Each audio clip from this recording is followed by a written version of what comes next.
Have you ever had a bad boss? You know, the kind that makes you dread Mondays and leaves you feeling drained by Friday? They're more common than you might think.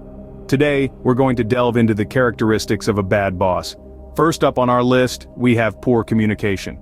A bad boss often fails to clearly and effectively communicate their expectations. They leave their employees in the dark, causing confusion and unnecessary mistakes. Next, we have favoritism. A bad boss often plays favorites, creating a hostile work environment. They reward their favorites regardless of merit, leaving the rest of the team feeling undervalued. Third on the list is lack of empathy.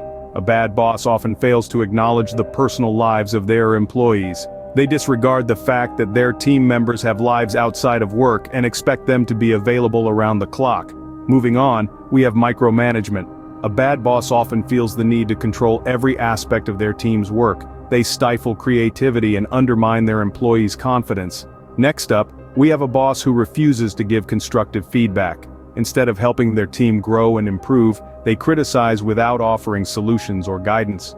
This not only hampers personal growth but also creates an atmosphere of fear and resentment. Last but not least, we have a boss who takes all the credit. They fail to acknowledge the hard work and contributions of their team. This can significantly lower morale and motivation within the team. In summary, a bad boss is characterized by poor communication, favoritism, lack of empathy, micromanagement, refusal to give constructive feedback, and a tendency to take all the credit.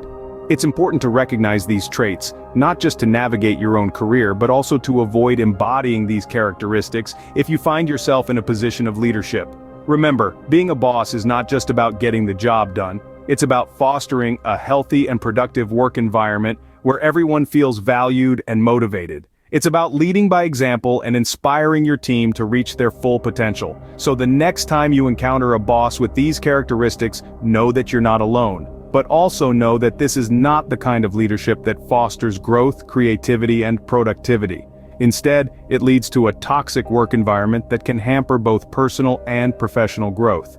In the end, it's not just about identifying the characteristics of a bad boss, but also about striving to be the kind of leader that people look up to, respect, and are inspired by.